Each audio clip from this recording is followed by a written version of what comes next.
So about Airbnb business, right? How to be a good hosting company, hosting team, hosting family.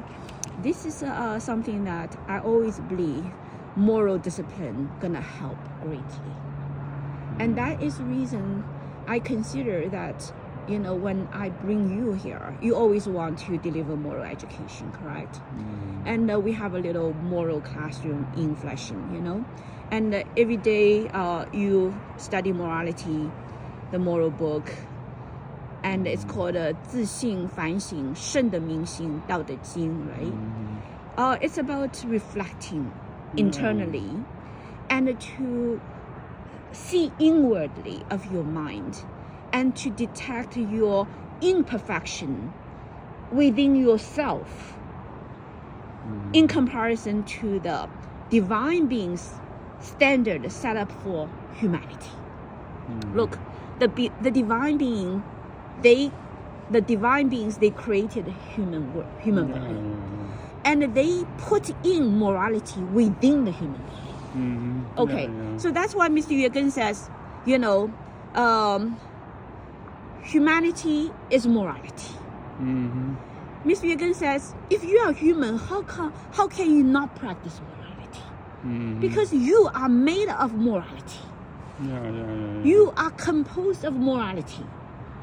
Basically, this is a very profound moral statement that many people don't understand, but I thoroughly understand, because I, at the stage of Dr. Wang, observed human body mechanism, and I observed the molecules behavior, and I saw the molecules operate.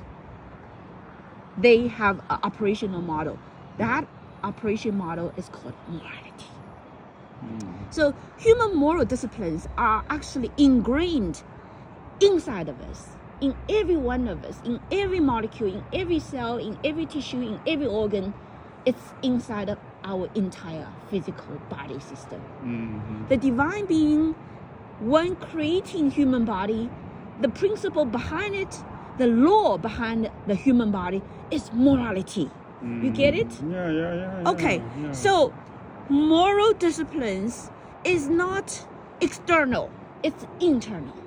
Moral discipline is within us, and it is called human life science.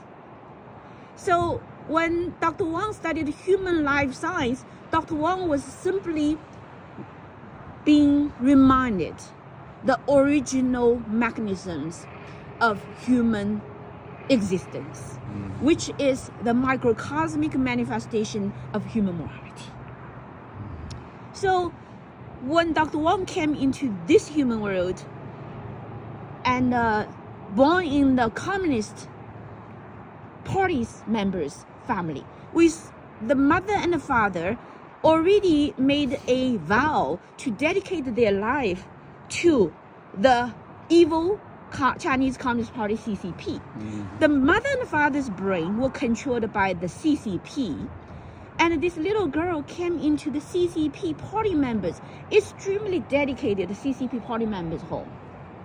And the first thing she was taught was 5 pictures name, and that is Marx, Engels, Lenin, Stalin, and Mao Zedong.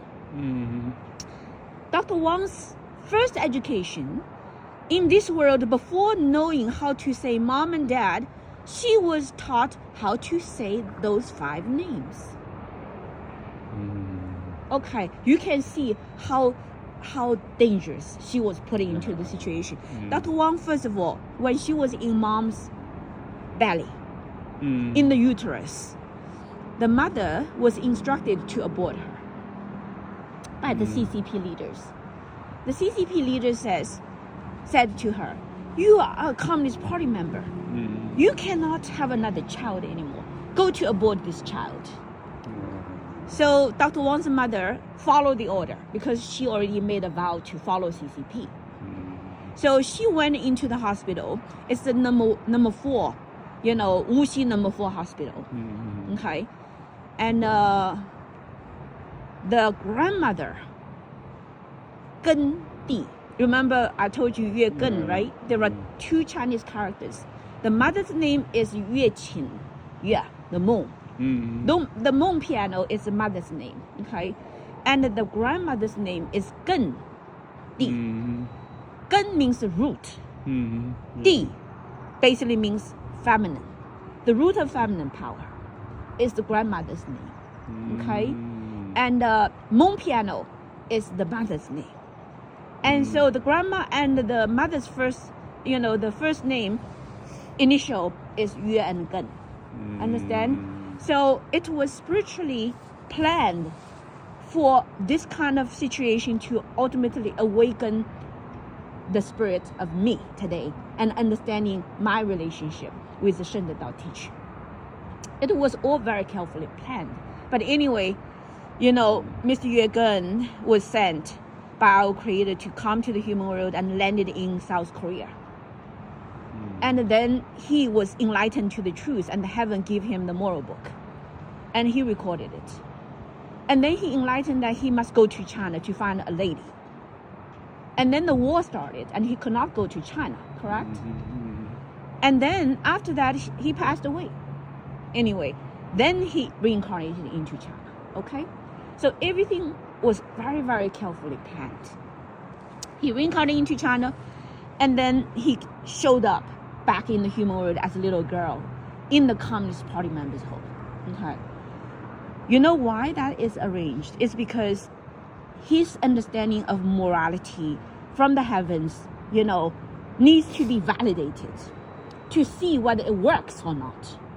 So when little Tongwen came into this world, and she must walk this life to apply all these disciplines to see whether it's going to be able to eventually clean out the dirt and the poisons of the human world. So little Tongwen, born in the Communist Party members' home, then the Gen Di, right? The grandma was the guardian, almost like the guardian angel. She rushed to Wuxi City and followed the mother to the number 4 Wuxi hospital.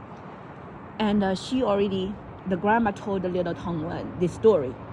She said, I heard your mom want to abort you. So I ran to the hospital. And I saw your mother walking down the stairways of the hospital. And she said, I felt my leg start to be so weak. I almost collapsed on the floor. And she said, I asked your mother, you did it? And your mother said, oh, it's really very, very upsetting to me that today the doctor told me that I cannot do the abortion. Because the doctor said I had some kind of herpes in herpes. It's a kind of little virus that causes the bubble on the lips, right? Sometimes it also shows up in the female organ. So the doctor said she had herpes, and therefore it was not safe to do abortion for her that day. So Gen Di said to the mother, I prohibit you to go back to the hospital again to do abortion. This child, if you don't want it, I want. I want this child. At that time, China only one baby at that time? At that time, no such policy yet. So it's not because of the one-child policy. It's because the CCP leader told her that if you have a child, you're going to have too much time taking care of the child. But you are so important in the military shipyard that you have no time for another child. Okay, so Gen Di said, this child, I will take care of. Okay. So eventually, basically, of course, the mother said, okay. So she didn't go back to abortion. And then the pregnancy was very difficult. Very obviously, little Tongwen's demand of purity of the mother is very high. So the mother had to throw up all the, human food.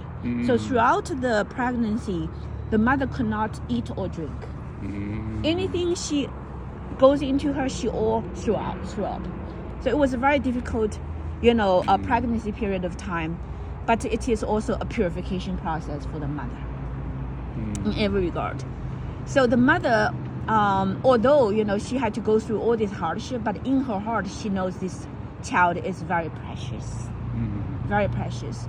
So eventually, only 9 months, little Tongwen decided to enter the human world on Valentine's Day, St. Valentine's Day, which is February 14th. So February 14th, 1967, little Tongwen came into the world.